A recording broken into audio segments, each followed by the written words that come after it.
दोस्तों बिहार में कोई भी पर्व, कोई भी त्यौहार हो और वो शांति ढंग से मन जाए, पूरा हो जाए, तो काहे का बिहार। अगर शांतिपूर्ण से कोई भी पर्व त्यौहार मन जाता है तो बिहार पर धब्बा लग जाएगा, ऐसा अपराधी सोचते हैं जो बिहार के हैं। दोस्तों ऐसा ही कुछ हुआ है बिहार की राजधानी पटना के नौबतपुर में। अभी होली शुरू भी नहीं हुई, होलिका दहन की तैयारी चल रही थी और इस तैयारी के बीच अपराधी आते हैं और अंधाधुंध गोलियां चलाते हैं। चारों तरफ अफरा तफरी मच जाती है, कई लोग घायल होते हैं और कई की जान जाती है। पुलिस के सारे गश्त फैल, पुलिस के सारे दावे फैल हो जाते हैं। पुलिस बल आती है, अपराधी का इतना हौसला बुलंद है कि पुलिस के ऊपर भी फायरिंग शुरू कर देते हैं। फिर जो होता है दोस्तों, आइए पूरी कहानी जानते हैं विस्तार से। दोस्तों कहानी शुरू करने से पहले आप लोगों का बहुत बहुत शुक्रिया, बहुत बहुत धन्यवाद। आप लोग हमारे काफ़ी मात्रा में वीडियो को लाइक करते हैं, चैनल को सब्सक्राइब करते हैं। दोस्तों अपना प्यार और आशीर्वाद ऐसे ही बनाए रखिएगा, हम आपके दोस्त, आपके भाई हैं। आइए दोस्तों चलते हैं कहानी की ओर। दोस्तों कहानी की शुरुआत बिहार की राजधानी पटना से होती है। पटना के नौबतपुर से 13 मार्च की रात यानी कि कल गुरुवार को होलिका दहन की तैयारी चल रही थी।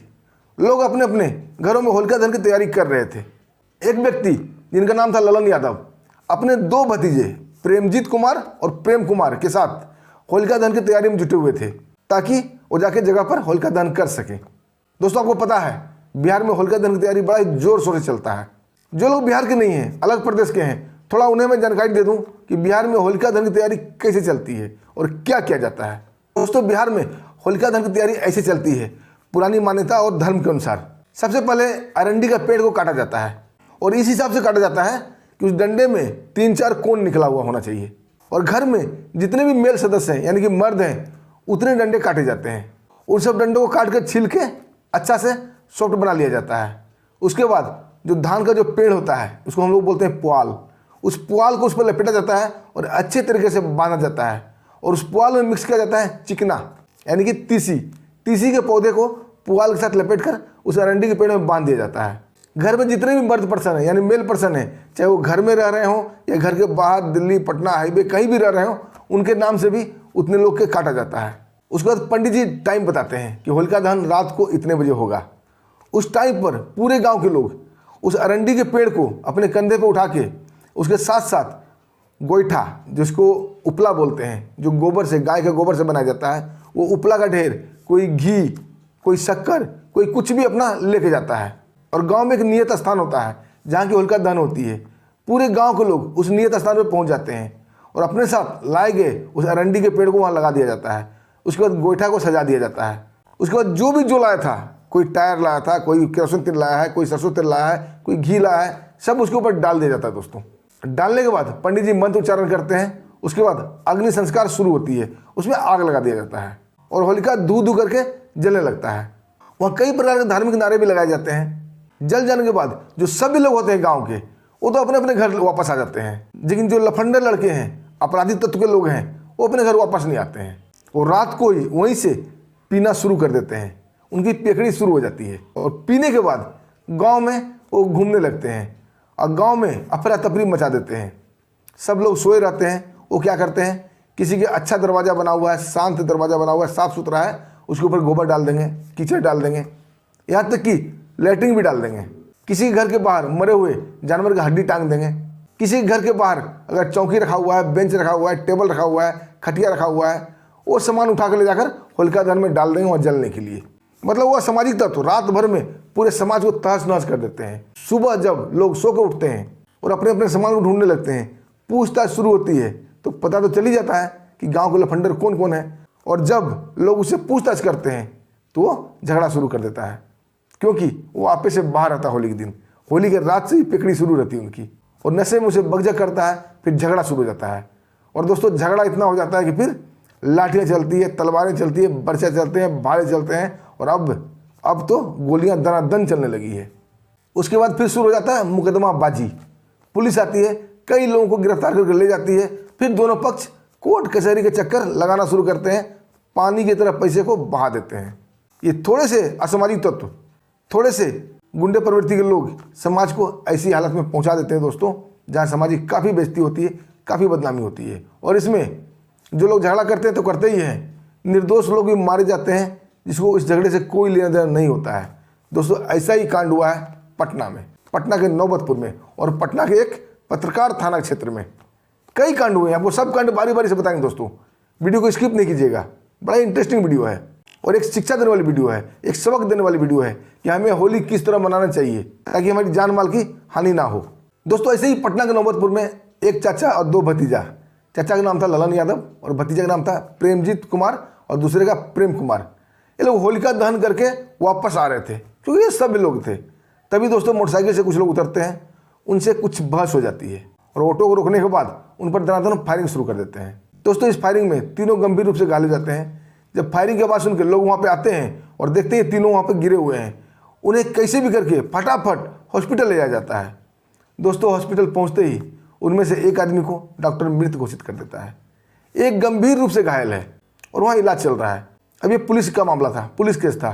डॉक्टर वहाँ तुरंत पुलिस वाले को खबर करते हैं, थाना वाले आते हैं और खोज हो जाती है सीसीटीवी फुटेज की।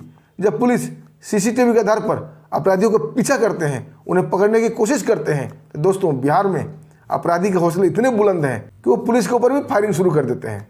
जवाबी पुलिस भी फायरिंग करती है और अपराधी फिर भी भाग ही जाते हैं। दोस्तों बिहार की हालत ऐसी हो गई है कि अपराधी के अंदर पुलिस का कानून कोई भय नहीं रह गया है। जब मर्जी जहाँ मर्जी वो फायरिंग शुरू कर देते हैं। शरीफ लोगों का रहना दूभर हो गया है। पुलिस के सारे दावे फैल हो चुके हैं, उनकी गश्ती, उनकी प्रोटेक्शन सब फैल हो चुका है। फ्लैग मार्च सब फैले, नेताओं के बड़े बड़े खोखले बातें सब फैले। दोस्तों दूसरी घटना पटना का ही है, पत्रकार नगर थाना क्षेत्र का पड़ता है। वहाँ भी दो गुट में झगड़ा हो गया इस होलिका दहन को लेकर ही। बताया जाता है दोस्तों सूत्रों के मुताबिक कि कुछ पैसे की लेन देन थी पुराना, और ये पुराना लेन देन कहाँ निकल कर आ रहा है? होलिका दहन में। होलिका दहन में दोनों गुट वहाँ मिलते हैं। जैसे कि मैंने पहले बताया कि पूरे गांव के लोग वहाँ जाते हैं, दोनों गुट मिलते हैं और नशा के जोक में यानी कि पीने के जोक में उन्हें याद आता कि ये तो पैसा का लेनदार है, पैसा का देनदार है, और वहाँ होलिका दहन में ही पैसा मांगा जाता है। अब वहाँ पैसा कहाँ से दे? दोनों पक्ष में दोस्तों तकरार होती है, झगड़ा हो जाता है। उसके बाद पत्थरबाजी शुरू होती है। दोस्तों इन दोनों गुटों में जो कुछ नाम उभर के सामने आए हैं वो इस प्रकार हैं: मोनू कुमार, गोपाल, अनीस, आलोक और पवन कुमार। इनमें खूब झगड़ा होता है, पत्थरबाजी होती है। उसके बाद फायरिंग शुरू हो जाती है और अंधाधुंध फायरिंग होती है। और ये फायरिंग में ये अपराधी नहीं मरते हैं, एक दूसरे को गोली नहीं लगती है। इसमें एक शरीफ फंस जाती है, बेचारी सब्जी बेच कर कहीं से वो आ रही थी। होलिका दहन का टाइम कल का जो था 10:30 बजे के बाद का था, यानी 10:30 और 11 के बीच का था। और सब्जी वाले लोग जो बड़े बड़े शहर में, जैसे पटना जैसे शहर में बेचते हैं, रात को 10 बजे तक खुला रखते हैं सब्जी की दुकान। और बेचारी अपने सब्जी की दुकान बंद करके आ रही थी, गोली उसे लग जाती है। पुलिस आती है, उसे हॉस्पिटल ले जाती है। अब उसकी हालत स्थिर है, खतरे से बाहर है। लेकिन दोस्तों उस लेडीज़ का, उस महिला का इस झगड़े से कोई वास्ता नहीं था, लेकिन मुफ्त में उसे गोली लग गई। पुलिस जब इन पांचों को पकड़ती है दोस्तों और इनसे पूछताछ करती है, तो आलोक का भाई गोपाल बोलता है कि हमने अपनी सुरक्षा में गोलियां चलाई है। अब क्या सच्चाई है दोस्तों, ये तो बाद में पता चलेगा। फिलहाल जो बड़े अधिकारी हैं और पटना सदर के जो एसपी साहब हैं अभिनव साहब, उनका आप एक बयान सुन लीजिए, वो इस मामले पर क्या कहते हैं। आइए दोस्तों एसपी साहब का बयान सुनते हैं। आज दिनांक 13 मार्च को पत्रकार नगर थाने को सूचना मिली कि वृंदावन अपार्टमेंट जो मलाही पकड़ी में स्थित है, वहां पे किसी महिला को गोली लगी थी। उसकी पुष्टि में जब टीम वहां पहुंची तो पता चला कि दो गुट, जिसमें से एक गुट मोनू कुमार, अपराधी बिल्कुल काबू से बाहर है, आलोक कुमार और पवन कुमार थे। तो गोपाल कुमार जो कि आलोक कुमार के भाई हैं और वृंदावन अपार्टमेंट के ही रहने वाले हैं, इनके द्वारा आत्मरक्षा में इनका कहना है कि फायरिंग की गई। जो मालती देवी नाम की एक महिला जो वहीं रास्ते से गुजर रही थी, उनको लग गई। उनका हालत अभी स्थिर है, मेडिवर्सल अस्पताल में वो इलाजरत हैं। और 4 लोग मोनू, गोपाल, आलोक और पवन कुमार को अभी इस्तेमाल की गई लाइसेंसी बंदूक और 5 लाइव राउंड के साथ गिरफ्तार किया गया है और दोनों तरफ से कंप्लेन लेकर के उस पर एफआईआर दर्ज की गई है और आगे कानूनी कार्रवाई की जाए। सुना दोस्तों अपने एसपी साहब को। अब कई धरपकड़ शुरू होगी। अब बताइए कल होली है, लोग होली क्या खेलेंगे? अब ये दोनों पक्ष उलझ गए, रंग में भंग पड़ गया। अब इनके परिवार वाले को भुगतना पड़ेगा। होली के मजे तो गए, और पुलिस वाले के बेचारे की होली क्या मनेगी बताइए? इनका भी घर है, इनका भी परिवार है, इनके भी बाल बच्चे हैं। ये भी चाहते हैं कि हम होली खेलें, लेकिन ये अपराधी तत्व इन्हें खेलने दे तब तो। दोस्तों आपको क्या कहना है? आप क्या सोचते हैं ऐसे लोगों पे? अपनी कीमती राय इस कमेंट बॉक्स में जरूर दीजिएगा। दोस्तों फिर मिलते हैं एक शानदार सच्ची घटना के साथ। तब तक के लिए हमें आज्ञा दीजिए। नमस्कार, जय हिंद।